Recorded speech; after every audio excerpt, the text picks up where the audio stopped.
नमस्कार दोस्तों, मैं Lalita Agarwal PSSM blessings audio team Kolkata से बोल रही हूँ। पिछले ऑडियो में हमने जाना कि हार्डवेयर की दुकान का मालिक टॉरकॉम जी को अपना बेटा बनाने का प्रस्ताव रखता है, जिससे वह उसे एक अच्छा भविष्य दे सके। ऑडियो नंबर 49 में हम इसी घटना को जारी रखते हैं। टॉरकॉम जी कहते हैं, मैं इस घटना के बारे में सोचूंगा। उसने कहा, ठीक है, लेकिन जब तक तुम अपना मन न बना लो, इस बातचीत को अपने तक ही सीमित रखना। दूसरे दिन मालिक ने मुझे अपने घर पर आमंत्रित किया। उसकी पत्नी बहुत ही प्यारी, प्रेमपूर्ण और दयालु स्वभाव की थी। उसने बहुत प्रेम से मेरा स्वागत किया। डिनर के बाद उसके पति ने हम दोनों को आधे घंटे के लिए अकेला छोड़ दिया ताकि वह इस विषय पर बात कर सके। उसने भी मुझसे वही कहा जो मालिक ने कहा था, लेकिन उसने जोर देकर यह भी कहा कि मेरे माता पिता के लिए यह बहुत अच्छी सहायता हो जाएगी। उस रात मैं सो न सका। मेरे मन ने इसे बिल्कुल स्वीकार नहीं किया। मैं इतना ज़्यादा कंफ्यूज्ड हो गया कि मैंने अपने एक दोस्त से सलाह ली, जिसे मैं असाधारण रूप से बुद्धिमान समझता था। मेरी पूरी कहानी ध्यान से सुनने के पश्चात उसने मुझसे पूछा, तुम्हारा इस बारे में क्या ख्याल है? मैंने कहा, मैं यह नहीं चाहता। उसने पूछा, क्यों नहीं? मैंने कहा, सबसे पहले तो मैं अपना नाम नहीं बदलना चाहता। मेरे परिवार का नाम मेरे लिए पवित्र है, और चूंकि मैं परिवार में अकेला मर्द हूँ, मैं समझता हूँ कि मेरा कर्तव्य है कि मैं अपने परिवार की मशाल को जलाए रखूँ। तुम्हें पता है, मेरे परिवार के 42 मर्द तुर्कों द्वारा मार दिए गए थे। हाँ, और मैंने कहा, मैं जानता हूँ कि मैं अमीर हो जाऊँगा और मैं अपने परिवार को भी अमीर बना सकता हूँ, लेकिन अगर मैं अपने परिवार का नाम छोड़ दूँ तो यह अपने पूर्वजों के प्रति धोखा होगा। उसने कहा, और यह कि मैं अपने परिवार का नाम नहीं छोड़ना चाहता। मैं अपने माता पिता और बहनों को प्यार करता हूँ। उसने कहा, अडॉप्टेड होने के बावजूद क्या तुम उन्हें प्रेम नहीं कर सकते? मैंने कहा, पहले की तरह नहीं, कुछ मिसिंग हो जाएगा। यह कुछ ऐसा है जिसे मैं समझ नहीं पा रहा हूँ, लेकिन किसी का बेटा बनने का विचार मुझे पसंद नहीं। यह गलत है। उसे कभी भी एक बच्चे को अपने परिवार से अलग नहीं करना चाहिए। यह उसका स्वार्थ है। अगर मैं उसका प्रस्ताव स्वीकार करता हूँ तो मैं अपने माता पिता को कष्ट पहुँचाऊँगा। मैं उन्हें कुछ पैसों और समृद्धि के लिए कैसे बेच सकता हूँ? उसने कहा, ठीक है, इसका मतलब है कि तुम्हारे पास सभी प्रश्नों के उत्तर हैं और तुम जो भी करोगे वह सही होगा। मैंने कहा, लेकिन मुझे तुम्हारी ओपिनियन जाननी है। मैं चाहता हूँ कि तुम मुझे बताओ कि मेरे लिए सही क्या है।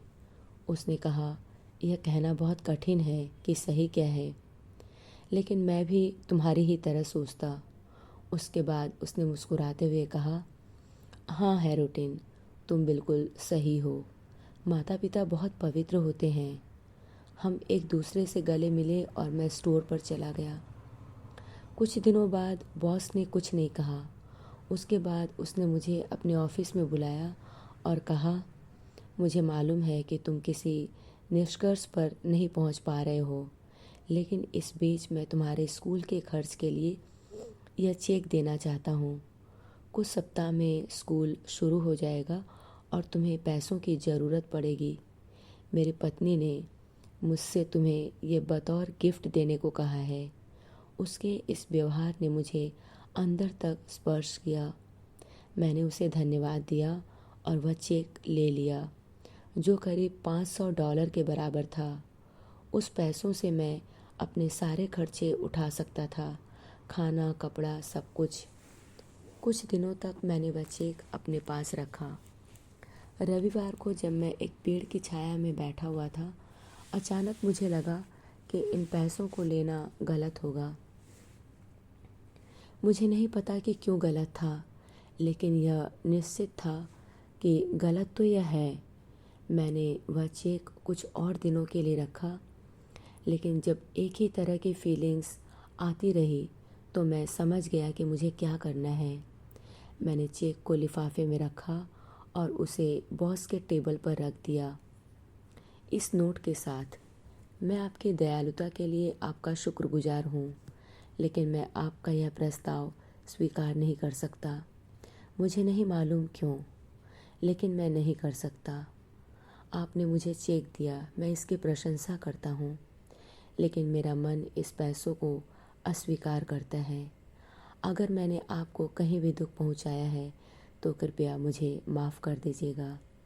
मैं सचमुच आपसे क्षमा चाहता हूँ, लेकिन प्लीज़ मुझे समझने की कोशिश करिएगा। आपका कर्मचारी हैरोटिन। मैंने अपने माता पिता को इस घटना के बारे में कभी कुछ नहीं बताया, लेकिन इस घटना ने मुझे यह बताया कि मैं अपने माता पिता से कितना प्रेम करता हूँ। वह साल हमारे परिवार के लिए बहुत कठिन रहा। कई बार मुझे पछतावे की फीलिंग्स भी आई कि मैंने उन पैसों के लिए मना क्यों कर दिया, लेकिन मैं स्वयं में जानता था कि मैंने सही निर्णय लिया है। पैसा बहुत महत्वपूर्ण है, लेकिन कभी कभी यह बहुत अमूल्य चीज़ों को नष्ट कर सकता है। मेरा दूसरा काम भी थोड़ा हटकर था। मैं एक ऐसे व्यापारी के लिए काम करता था जिसका ऊन का कारोबार था। मेरा काम था कि ऑफिस में बैठकर मैं सारे फ़ोन कॉल्स रिसीव करूं और उन्हें एक पेपर पर लिखूं, क्योंकि ज़्यादातर समय बॉस बाहर रहता था। उस विशाल स्टोर में निचले तल्ले पर जहां ऊन रखी जाती थी, करीब 10 लोग काम करते थे, लेकिन ज़्यादातर समय ये लोग ऊन के थैलों पर लेटे रहते थे या फिर सोए रहते थे। जब हमारा होलसेल का बिज़नेस चलता रहता, उस समय भी ये कुछ घंटों के लिए ही काम करते और फिर उनके थैलों पर सो जाते। वो सभी अलग तरह के लोग थे, जो न कभी पढ़ते या बातें करते, सिर्फ लेटे रहते या सोए रहते। एक दिन मैं स्टोर के अंदर टहल रहा था। मैंने सुना उनमें से एक अपनी पत्नी को कोस रहा था। मुझे वहाँ देखकर वह रुक गया।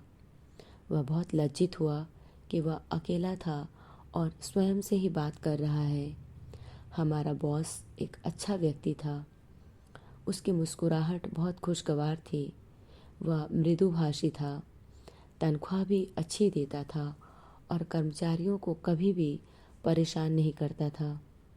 उसकी पत्नी भी बहुत सुंदर थी, जो प्रायः ऑफिस आती थी और अपने पति के लिए घंटों इंतजार किया करती थी। उनके कोई बच्चे नहीं थे। एक दिन मैंने नोटिस किया कि वह मृत्यु के बाद के जीवन के बारे में एक किताब पढ़ रही थी, एक ऐसा विषय जिसमें मेरी बहुत रुचि थी, और मैं उनसे बात करने का मौका ढूंढने लगा। थोड़े ही समय में हम दोस्त बन गए और मैंने उनसे उस किताब के बारे में पूछ लिया और उसके लेखक के बारे में भी, और उन्होंने सभी कुछ बहुत खुशीपूर्वक बताया। आज के लिए इतना ही। अगले ऑडियो में हम इसी घटना को आगे जानेंगे। तब तक के लिए धन्यवाद दोस्तों। आप सभी का बहुत बहुत आभार। आपका दिन शुभ हो।